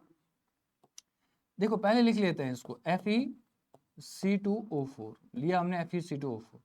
ये Fe जो है इसका ऑक्सीडेशन नंबर होगा यहाँ पे +2, कार्बन का ऑक्सीडेशन नंबर होगा +3। आगे बढ़िए, क्या बना रहा है? Fe बना रहा है +3 और क्या बना रहा है? और बना रहा है CO2। CO2 में कार्बन का ऑक्सीडेशन नंबर है +4। अब देखो आयरन कहाँ से जा रहा है? +2 से +3, तो ऑक्सीडेशन नंबर बढ़ रहा है। तो अगर मैं इसका देखूंगा N1 का वैल्यू, वो आएगा 1। कितना चेंज हो रहा है? N फैक्टर मान लो इसका। ये C2 जो है ना, कार्बन भी किस में कन्वर्ट हो रहा है? +4 में। तो इसका भी ऑक्सीडेशन नंबर बढ़ रहा है। इसका N2 वैल्यू जो होगा, कितने का कार्बन है यहाँ से? 2। एक कार्बन का कितना चेंज हो रहा है? 3 से 4, तो 2 कार्बन का कितना होगा? 2। तो अगर आपको इसका N फैक्टर निकालना होगा, N फैक्टर आएगा N1 + N2, क्योंकि दोनों का ऑक्सीडेशन नंबर बढ़ रहा है। तो N1 + N2 आएगा 1 + 2, वो कितना आएगा? 3। तो इक्विवेलेंट मास आएगा मोलर मास बाई 3, क्योंकि इसका N फैक्टर 3 है। तो M/3 should be the answer. First part आएगा answer. Which of the following is not a redox reaction? इनमें से redox reaction कौन नहीं है? देखो एक को सॉल्व करेंगे, खुद समझ में आएगा। जरा सल्फर का ऑक्सीडेशन नंबर यहाँ पे देखो -2 है, H2S में -2 होता है, यहाँ पे सल्फर का ऑक्सीडेशन नंबर 0। क्या ऑक्सीडेशन नंबर चेंज हो रहा है? हो रहा है? नहीं हो रहा? हो रहा है। अगर ऑक्सीडेशन नंबर चेंज हो रहा है, it is a redox reaction. दूसरा वाला देखिए, जरा यहाँ पे देखिए बेटा, barium oxide and oxygen. Oxygen का ऑक्सीडेशन नंबर कितना है? 0। यहाँ पे कितना होगा बैरियम ऑक्साइड में? BaO2 लिखा है बेटा, ट्वाइस BaO2। BaO2 में जो ऑक्सीडेशन नंबर होगा, बैरियम जो होता है, बैरियम याद रखना बेटा, पोटेशियम, रुबिडियम एंड बैरियम बनाते हैं परऑक्साइड्स। क्या बनाते हैं? They form peroxides. तो बैरियम का परऑक्साइड बनाएगा, बैरियम परऑक्साइड है। वेट बेटा, बैरियम का आएगा +2। अगर बैरियम का +2 आएगा तो इसका आएगा -2। -2 मीन्स इसका आएगा -1। तो ये आएगा बेटा -1। तो 0 से कहाँ जा रहा है? -1। तो ये भी रिडॉक्स रिएक्शन होगा। थर्ड वाला देखिए, बैरियम का कितना होगा यहाँ पे? +2। यहाँ पे बैरियम का कितना होगा? +2, चलेगा। ऑक्सीजन का कितना है यहाँ पे? -1 होगा ऑक्सीजन का। जरा यहाँ पे ऑप्शन देखिए, -1 होगा। H2 में H का ऑक्सीडेशन नंबर होगा +1, यहाँ पे भी H का होगा +1। सल्फेट जैसा था वैसा ही रहा, उसमें कोई चेंज नहीं आया। इसका मतलब इसमें किसी का ऑक्सीडेशन नंबर चेंज नहीं हो रहा है, तो ये एक रिडॉक्स चेंज नहीं है, यही इसका आंसर आएगा। तो ये आएगा इसका बेटा इसका। बढ़िया, आगे। Choose the set of coefficients that correctly balances the following equation. आपको बैलेंस करना है इस इक्वेशन को। देखो बैलेंस कैसे करेंगे। Cr2O7 लिया आपने, इस पे चार्ज रखा बेटा -2। इसको आपको कन्वर्ट करना है Cr+3 में, कन्वर्ट करना है Cr+3 में। पहली बात बताओ, Cr का ऑक्सीडेशन नंबर कितना होगा? यहाँ पे +6 होगा ऑक्सीडेशन नंबर। पता Cr क्या कर रहा है? Cr जो कर रहा है, ये इलेक्ट्रॉन को गेन कर रहा है। कितने इलेक्ट्रॉन गेन कर रहा है? 3। एक Cr 3 करेगा, 2 Cr कितने करेंगे? 6। तो इलेक्ट्रॉन तो 6 आएंगे। अब देखो यहाँ पे ऑक्सीजन कितने हैं? 7। वहां पे ऑक्सीजन है को? नहीं है कोई ऑक्सीजन, तो यहाँ पे लिखना है 7 टाइम्स वाटर। हो गया ऑक्सीजन बैलेंस। लेकिन वहां से एक्स्ट्रा क्या आ गया? हाइड्रोजन। हाइड्रोजन कितने आ गए? 14। यहां से ऐड करेंगे 14H+। बस अब आपको कोएफिशिएंट ढूंढना है। कोएफिशिएंट देखिए कितना है। तो ये Cr का कोएफिशिएंट यहाँ पे 2 आएगा, क्योंकि यहाँ पे भी 2 है। पहली बात, x का वैल्यू क्या आएगा? इसका कोएफिशिएंट कितना है? 1। तो पहली बात है x का कोएफिशिएंट आएगा 1। इसका सेकंड ऑप्शन ही आंसर आना चाहिए, क्योंकि बाकी कहीं 1 नहीं है। h का कोएफिशिएंट देखो, h का कोएफिशिएंट 14 है यहाँ पे। z देखो, इलेक्ट्रॉन का कोएफिशिएंट 6 है, इलेक्ट्रॉन का कोएफिशिएंट 6 है। उसके बाद Cr का कोएफिशिएंट 2 है, Cr का कोएफिशिएंट 2 है। वाटर का कोएफिशिएंट 7 है, वाटर का कोएफिशिएंट 7 आएगा। तो सेकंड पार्ट आएगा इसका आंसर। ऑक्सीजन को बैलेंस करते हैं वाटर से, हाइड्रोजन को बैलेंस करते हैं H+ से। देखिए, the number of electrons required to balance the following equation are. अगर इस इक्वेशन को बैलेंस करेंगे कितने इलेक्ट्रॉन्स की जरूरत पड़ेगी? तो कुछ नहीं करना है, ऐसे लिखना है। NO3 -1 किस में कन्वर्ट होगा? NO में। वाटर और H+ नहीं लिखते हैं, क्योंकि बाद में बैलेंसिंग में आ जाएंगे। तो NO3 में जो ऑक्सीडेशन नंबर होगा NO का, वो होगा +5, N का +5, और यहाँ पे N का ऑक्सीडेशन नंबर होगा +2। बताओ कहाँ से कहाँ जा रहा है? +5 से +2। तो यहाँ पे क्या हो रहा है? रिडक्शन। तो इसमें कितने इलेक्ट्रॉन चाहिए? 3 इलेक्ट्रॉन्स की जरूरत है। लेकिन 3 इलेक्ट्रॉन किस साइड में ऐड करने पड़ेंगे? ऑन LHS, क्योंकि रिडक्शन हो रहा है। तो अब हम क्या करेंगे? 3 on left hand side. 3 electrons की जरूरत पड़ेगी ऑन LHS। देखो लास्ट वाला सवाल क्या लिखा है? A 500 ग्राम टूथपेस्ट सैंपल है। एक 500 ग्राम आपको टूथपेस्ट दिया, 500 ग्राम, उसमें है 0.02 ग्राम फ्लोराइड कॉन्सेंट्रेशन। मतलब ये है कि टोटल मास जो दिया 500 ग्राम दिया, उस 500 ग्राम में जो फ्लोराइड है वो कितना है? 0.02 gram. What is the concentration of fluorine in terms of ppm? तो अगर आपको ppm निकालना है इन टर्म्स ऑफ कॉन्सेंट्रेशन, आप ऊपर लिखेंगे मास ऑफ फ्लोरीन, वो कितना है? 0.02 ग्राम। डिवाइड कर लेंगे टोटल मास, वो कितना है बेटा? 500, इंटू कर लेंगे 10⁻⁶। उतना ही करना है और कुछ नहीं करना, बिल्कुल सिंपल है। और इसको सॉल्व करेंगे, answer would be 40 I think. इसका आंसर आएगा बेटा 40। ये बिल्कुल सिंपल है। 0.02 कितना है, कितने में से 500 में इंटू करेंगे 10⁻⁶, क्योंकि पार्ट्स पर मिलियन है, तो आंसर आएगा इसका 40। And that sums up the discussion. तो ये था आपका बेटा डिस्कशन। सो वी होप कि आप इंशाल्लाह इसको एंजॉय जरूर करेंगे, आप अच्छे से पढ़ेंगे। We hope all the best आप सबके लिए। तो इंशाल्लाह आप सब कामयाब होंगे। Thank you so much.